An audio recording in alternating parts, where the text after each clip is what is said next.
One of my favorite watches in 2021 was the Airain Type 20, the reissue of a military chronograph made, amongst others, by the long-gone brand Airain.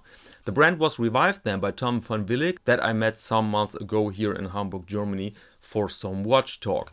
And now Airain is launching another tool watch, and again with big potential. The Airain Sous-Marine is the reissue of an old Skindiver with a typical look of this genre. So let's start with the specifications. We have an automatic watch with a diameter of 38 mm, a length lug to lug of 48, height 13.4 and a lug width of 20 mm. The watch has a sapphire crystal, a so-called Parmentier crown, more of that later, and the automatic AM5 movement, operating at 28,800 beats with a power reserve of staggering 68 hours. Unidirectional bezel with 120 clicks. The watch is waterproof up to 200 meters and available in various colors and various bracelet and strap options for 1,524 euros or 1,619 US dollars. Alright, let's have a closer look. At first glance we see that legibility is king here. We see massive numerals with aged lume and a bold set of hands.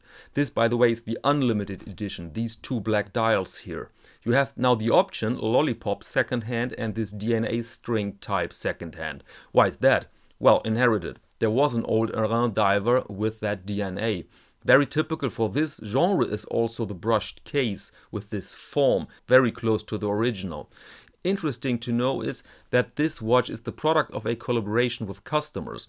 In fact, people could vote for features like plexi or sapphire, date or no date and so forth. So it was very clear that we see something pleasant, but these crowd decisions always bear the danger to produce something boring. Not here, I think, because these decisions were transformed into something professional. One quirky detail, although, but first let's speak about this Parmentier crown. This is a historic screw-down crown with some sort of screwable cap, very easy to lose. So this version here is modernized with a better attachment. And this is what I really love with Airain. They take risks to get close to 100% authenticity, and I find this respectable. And downright brave is to revive the long-dead company Fixoflex and their bracelet. Imagine now an older bloke in the 70s with that chrome-plated Kienzler on the wrist and, yep, a Fixoflex. It was excellent to pull hairs out of your arm and excellent to throw your watch right over the alley during the attempt to grab the attention of a cab driver. Sorry, Tom, but I feel slightly, well, challenged by this move.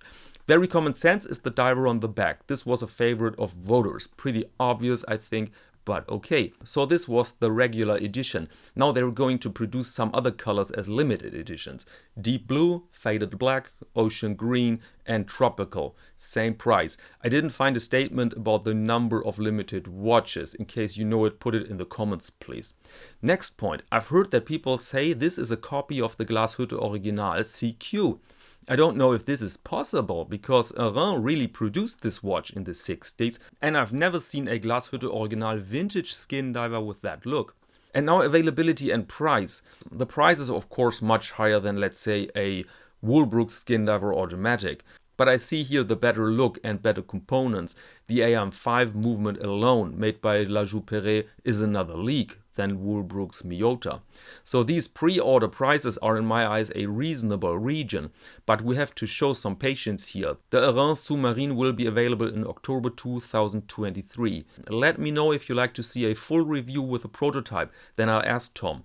And that said, allow me to close this episode. Ladies and gentlemen, thank you very much and see you next Monday to Watch of the Week.